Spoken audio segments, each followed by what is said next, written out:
just pre-released a goddamn Mark II C+ plugin. Sup people, Fernus here, and welcome to Metallica's new song, and also the third release from 72 Seasons, if I'm not mistaken. If Darkness Had a Sun. 7 minutes, so we're on to the long songs now. Now for this one I actually have like no expectations at all, and that's because if you saw my video on Screaming Suicide, I was basically like expecting a very heavy song, only to get a song that was like very rock and roll fused with metal. Kinda same for aeterna, so is this gonna be Metallica's rock and roll metal album type thing going on? If so, that would be kind of sad for me, because like I like their heavy stuff. Like so far, even though if the songs have not been bad, although I didn't particularly like aeterna, but I did like Screaming Suicide. I think it's gonna be an interesting one to see like if this song is also basically not a heavy song, then I feel like the rest of the album is probably going to be very similar to these three songs, style wise at the very least. But yeah, I'm gonna give it a listen and then I'm gonna give you my thoughts.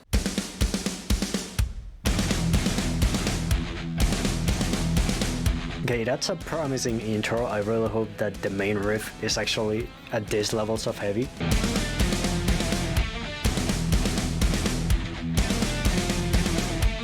Okay.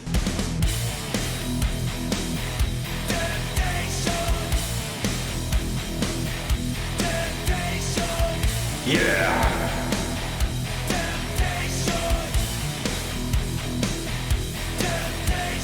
Okay, so I feel like I jinxed it. Like, it's not their heaviest song by any means, but it sure as hell is heavier than the other two. Maybe not the main riff in on itself, but like just the song as a whole at the very least. It does have a pretty basic rhythm, you know, with the duggadun, duggadun, duggadun, duggadun. I don't mind that. Like, at this point in their career, I don't feel like they kind of want to reinvent the wheel. But yeah, I expected this song to be not as heavy, and now it's heavy. Hell yeah. I should also say I'm liking the song a lot more than I feel like I might be if I actually expected this song to be heavy from the beginning. Because on one hand, like, this song is heavier than the other two, so that's a plus in my opinion. With what I feel like for a lot of people is gonna be a problem, that the song is also kind of basic, and like not in the ridiculously technical sense. Like, I'm not expecting them to like bust Dream Theater Jump Petrucci type riffs, you know, but rather in the sense that this is like very typical type of metal riffs, not the main riff, but like for example the riff on this part in the Temptation screaming.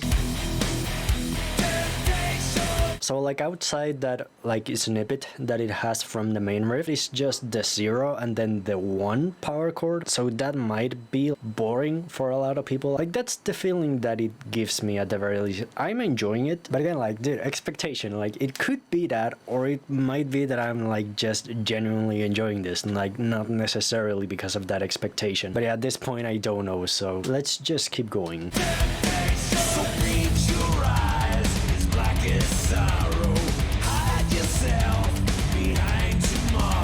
I don't know how to feel about this part. Yeah, no comment on that one for now.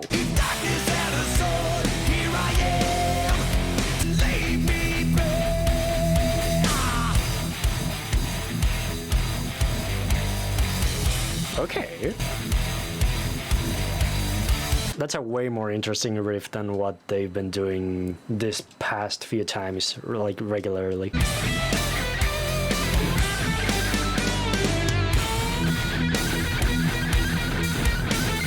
Okay, I feel like I want to listen to that again, because one thing that happened to me when Lars started going like the really slow drum beat, it kind of made me pay more attention to the rhythm rather than the guitar solo. So yeah, I want to listen to that again, but like paying more attention to Kirk.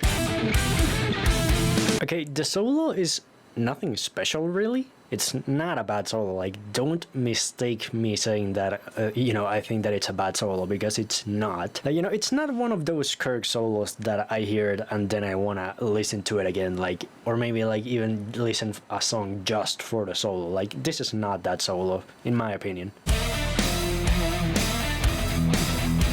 I like the band thing that they did there.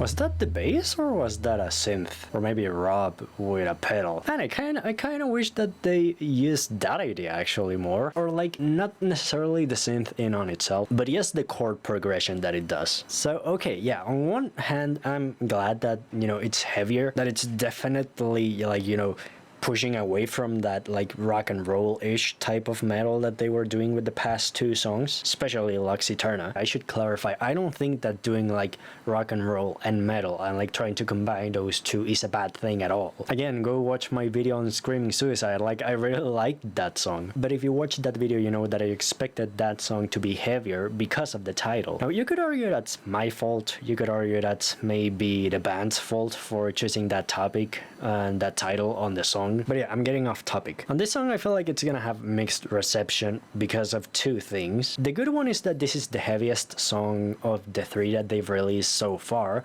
which to me, it gives me hope that there's still gonna be some more heavier songs on the album. And the part where I feel like some people are not gonna like this is that this song does feel like it has like very typical metal riffs, like very basic riffs, which in on itself is not a bad thing, but at the same time it doesn't feel that unique, especially the whole intro thing. Like I personally don't dislike it, but I do feel like some people are gonna have, you know, there's gonna be people that do dislike it because of that.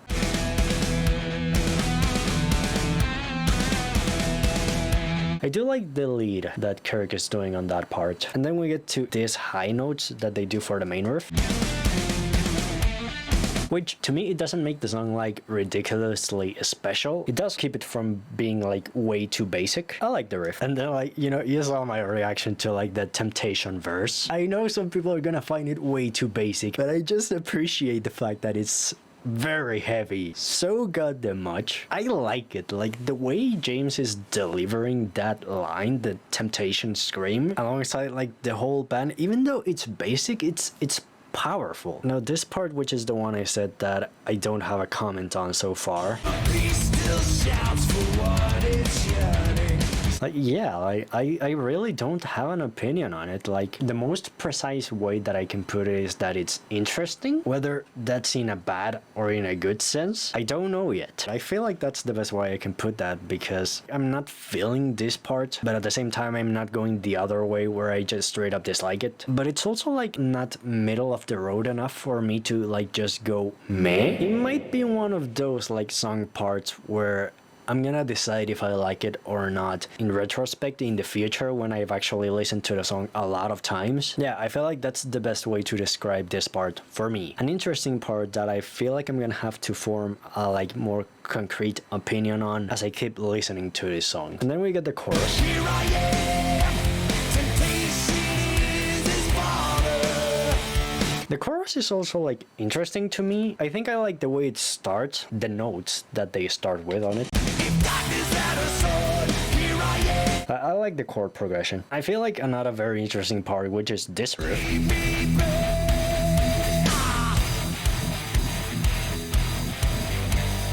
Arguably the coolest riff in the song. I also like the way that the rhythm still goes like boom, boom, boom. It feels to me like one of those riffs that the longer I listen to it, the more I'm gonna like it, which is something that I can definitely tell that I'm not gonna have that same opinion about the solo. Again, I don't think it's a bad solo. The notes he chose, like the expressions, the bends, and all that stuff that he chose to do, that's not bad. To me, there's nothing that's like really unique about this solo that I feel like I'm gonna like really remember. Unlike the Screaming Suicide ending part of the solo where he does like that crazy... Like that thing to me, I really liked it and I feel like it was very memorable. And I think that I said that I actually kind of wish that Kirk developed that idea in general for the solo more. But yeah, like don't dislike it, don't love it. I feel like that's the best way to put the solo for me. So I feel like the best way to sum up the way I feel about this song is I don't mind the typical or like basic parts of it. I feel like it's very headbangable. My favorite part is definitely the Temptation verse. Again, I feel like some people are gonna hate it. I'm so sure that a lot of people are gonna go and listen to some parts of this song and go like, that's it? So it might be a very divisive song. It might not be. Like maybe a lot of people are just gonna love it. Maybe a lot of people are just gonna hate it.